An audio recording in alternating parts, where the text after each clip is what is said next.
하지만 내가 보고 싶은 사람들은 사랑하게 되면 많이 행복할 줄 알았어요. 사랑을 하고 그 사랑을 잃어버린 사람은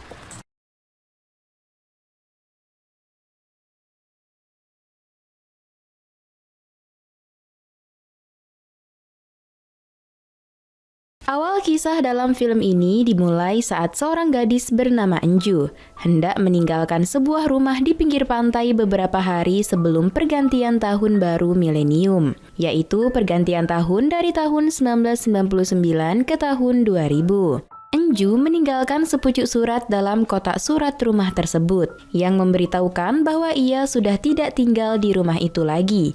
Dia pindah ke sebuah apartemen, dan Enju juga meninggalkan alamat barunya di surat itu. Surat itu sejatinya ia tujukan untuk penghuni baru rumah tersebut. Dalam suratnya, Enju mengatakan bahwa ia sedang menunggu kiriman surat dari seseorang. Dan bila surat itu datang, Enju meminta tolong kepada penghuni baru rumah tersebut agar surat itu dikirim ke alamat baru Enju. 안녕하세요. 안녕하세요. 안녕하세요. Kemudian ada seorang pria bernama Song Hyun, yaitu penghuni baru rumah tersebut. Ia membuka kotak surat yang berada di depan rumah. Song Hyun bingung ketika dia membaca surat dari Enju itu. Rumah tersebut adalah rumah yang baru dibangun oleh bibi Song Hyun. Orang pertama yang tinggal di rumah itu adalah dirinya. Dan ia juga yang memberi nama rumah tersebut Ilmare. Tapi mengapa dalam surat tersebut menunjukkan seolah ada penghuni Ilmare sebelumnya? Dan tertulis di surat itu juga tahun 1999. Song Hyun pun membalas surat tersebut. Dalam suratnya, Song Hyun mengatakan bahwa sekarang adalah tahun 1997. Dan akhirnya, Song Hyun dan Enju pun berkomunikasi lewat kotak surat yang berada di depan Ilmare itu. Dalam surat berikutnya, Song Hyun bertanya, kenapa Enju tahu bahwa nama dari rumah itu adalah Ilmare? Enju pun membalasnya bahwa nama rumah tersebut sudah bernama Ilmare ketika pertama kali Enju datang ke rumah itu dan tinggal di sana. 근데 그 자네 집 앞에 써놓은 그 꼬부란 것이 뭐라고 쓴 거야? 그 일마레라고요? 바다라는 뜻이에요. Dan Enju pun tidak bercanda dengan tahun di mana ia tinggal. Enju serius bahwa sekarang adalah tahun 1999. Dan Song Hyun pun tidak bercanda juga. Dia yakin bahwa sekarang adalah tahun 1997. Beberapa hari kemudian setelah malam pergantian tahun, Enju mengirim surat lagi yang mengatakan bahwa di tahun 1998 akan turun salju lebat dan ada wabah flu yang sangat parah.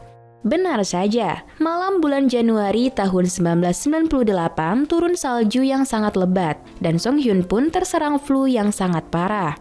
Saat itu mereka baru menyadari bahwa mereka terpisah oleh waktu, atau lebih tepatnya mereka berada di dua waktu yang berbeda. Song Hyun berada di tahun 1998 dan Enju berada di tahun 2000. Atau yang lebih tepatnya lagi, Enju berada di masa depannya Song Hyun. Begitulah kira-kira. Waktu pun berlalu, Song Hyun dan Enju terus berkomunikasi lewat surat menyurat.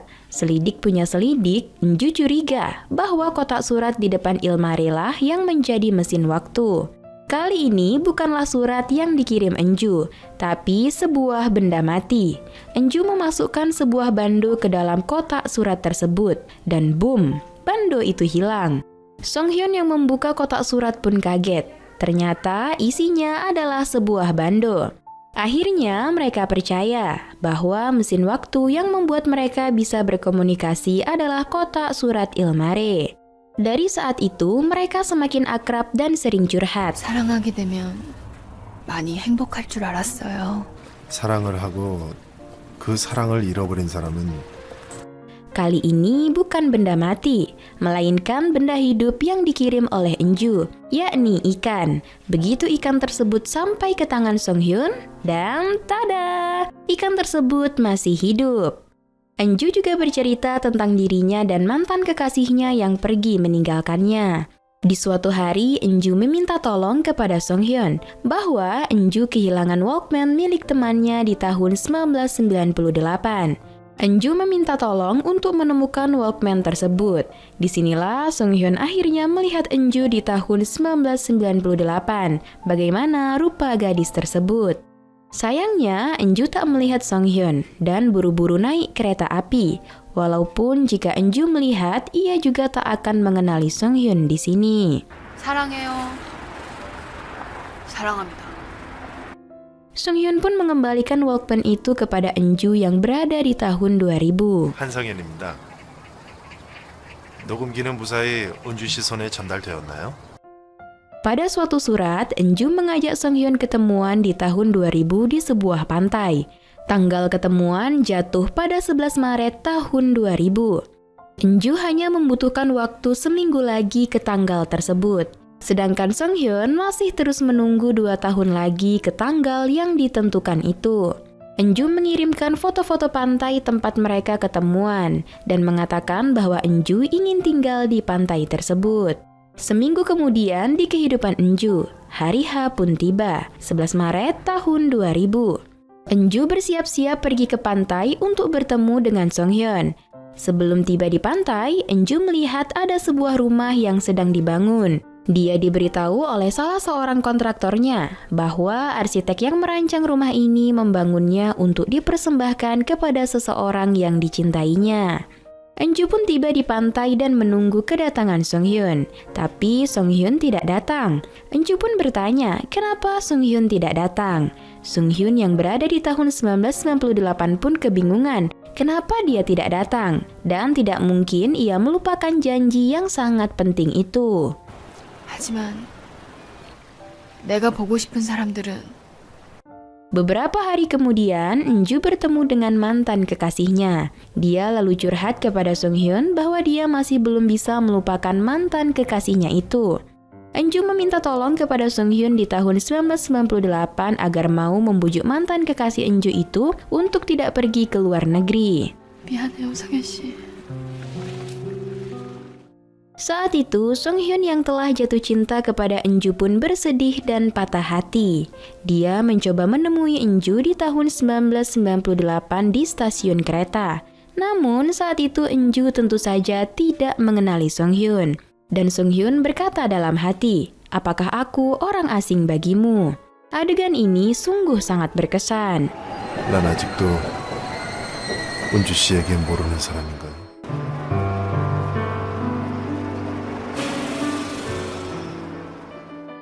Akhirnya Sung Hyun menyanggupi permohonan Enju, yakni menolongnya dengan membujuk mantan kekasih Enju untuk tidak pergi ke luar negeri. 그동안 은주 씨 편지 고마웠습니다. Cerita berlanjut. Enju lalu berusaha menemui Sung Hyun di tahun 2000.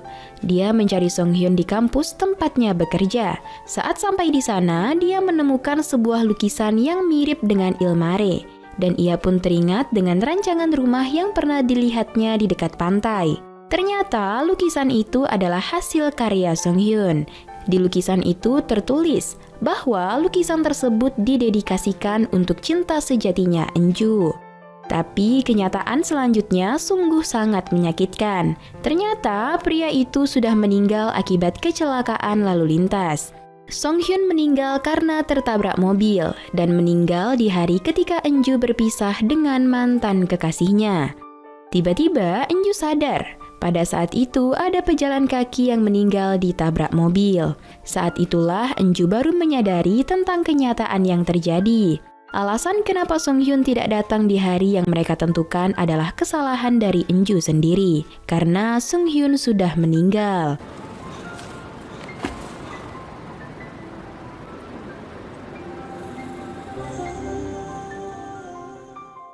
Tak rela orang yang sebenarnya ia cintai meninggal, Enju secepat mungkin bergegas ke rumah Ilmare untuk mengirim surat kepada Sung Hyun, memperingatkan kepada Sung Hyun untuk tidak menghentikan kepergian mantan kekasih Enju itu, karena Sung Hyun akan mati tertabrak mobil jika melakukan itu. Di depan kotak surat, Enju menangis tak berdaya, berharap Sung Hyun membacanya tepat waktu.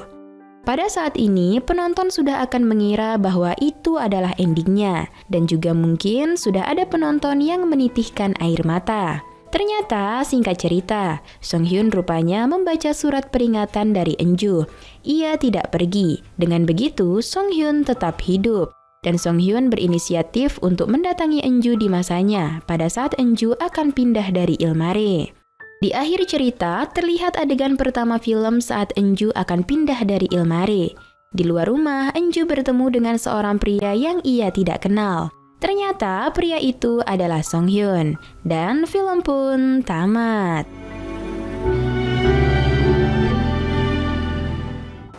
지금부터 아주 긴 이야기를 시작할 텐데 믿어줄 수 있어요? Ilmare merupakan film Korea bergenre drama romantis. Meski film klasik, tapi film romantis Korea yang satu ini benar-benar memiliki cerita yang sangat menarik. Tayang tahun 2000, film ini dibintangi oleh Jun Ji Hyun sebagai Enju dan Lee Jung Jae sebagai Song Hyun, serta disutradarai oleh Lee Hyung Sun. Secara garis besar, film ini harus ditonton berulang kali, biar bisa mengerti jalan ceritanya. Film yang sungguh memiliki ide cerita yang unik banget. Dan juga, jika kita menelaah lebih dalam tentang film ini, maka kita akan mendapati rasa sedih yang amat dalam. Betapa orang yang sepertinya berkomunikasi setiap waktu, namun ternyata berbeda waktu, dan mustahil untuk bertemu. Bisa dibayangkan bagaimana perasaan Song Hyun yang tidak akan pernah bisa bertemu dengan Enju, walaupun dia menyukainya dan ingin memberinya hadiah secara langsung. Kemustahilan untuk bertemu inilah yang merupakan poin paling menyedihkan dalam film ini. Dari sini kita bisa melihat bahwa industri film Korea dari dulu mampu memproduksi film yang keren, unik, dan dapat diterima masyarakat di luar Korea, bahkan lebih dari 1 dekade yang lalu. Dan masuk pada penilaian, Biro Perfilman UBR Media memberi rating film Ilmare 7,7. Like dan share ke teman-teman tersayangmu agar mereka juga ikutan nonton film keren ini. Dan jangan lupa subscribe channel UBR Entertainment. Kamsahamnida, bye-bye!